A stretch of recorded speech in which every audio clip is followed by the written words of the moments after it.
মই সঁচাকৈ ধন্যবাদ দিছোঁ বিটিচিৰ মাননীয় চিফ প্ৰমোদ বড়ো ছাৰক।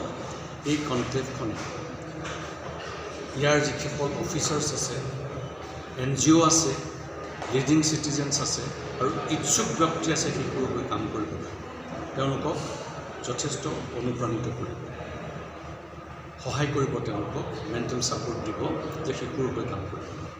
একে সময়তে মই অসমৰ মাননীয় মুখ্যমন্ত্ৰী ডক্টৰ হিমন্ত বিশ্ব শৰ্মাদেৱক ধন্যবাদ জনাইছোঁ, কৃতজ্ঞতা জনাইছোঁ।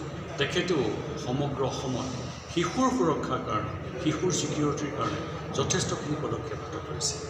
আমি উদাহৰণস্বৰূপে আগৰখিনি কথাটো বাদেই দিছোঁ, নিযুত মইনা আঁচনিৰ দ্বাৰা অসমৰ শিশুৱে, কন্যা শিশুৱে যাতে পঢ়া শুনা কৰিব পাৰে তাৰ কাৰণে তেখেতে 3টা ষ্টেপ কৰি পেলাই স্কলাৰশ্বিপ দিয়াৰ ব্যৱস্থা কৰিছে।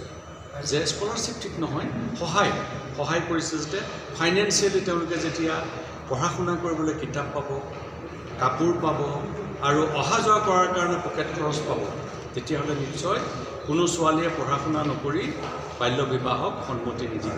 কাৰণ তেওঁলোকে এতিয়া মৰেলি বুষ্ট হৈছে যে আমি মাষ্টাৰ ডিগ্ৰী ল'ম, আমিও চাকৰি কৰিম, আমিও সমাজত প্ৰতিষ্ঠিত হ'ম আৰু যুৱ প্ৰজন্মৰ সমানে সমানে, মানে ল'ৰাৰ সমানে সমানে আমিও বিভিন্ন ধৰণে চাকৰি, ব্যৱসায় আদিৰে আগুৱাই যাম।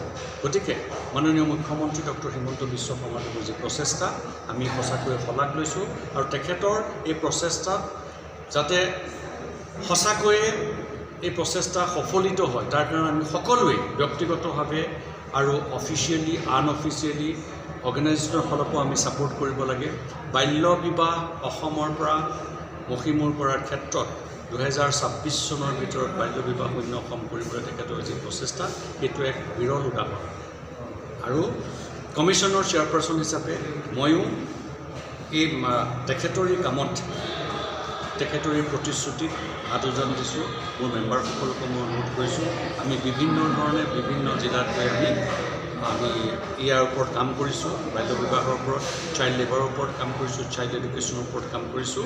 গতিকে মই আজি এই কনক্লেভখন ছাকচেছ হৈছে বুলিয়ে ভাবোঁ আৰু বহুত গণ্যমান্য ব্যক্তি আহিছে, ভাল ভাল ব্যক্তিয়ে কথা কৈছে আৰু সকলোৱে বুজি পাইছে। গতিকে আমি সকলোৱে মিলি এখন সুন্দৰ অসম আৰু সুন্দৰ BTR গঢ়ি তুলিবলৈ যদি প্ৰচেষ্টা হাতত লওঁ, আমাৰ সমাজখন যথেষ্ট মানে সফল হ'ব বুলি, সমাজখনে উন্নতি কৰিব বুলি মই ভাবোঁ। ঠিক আছে।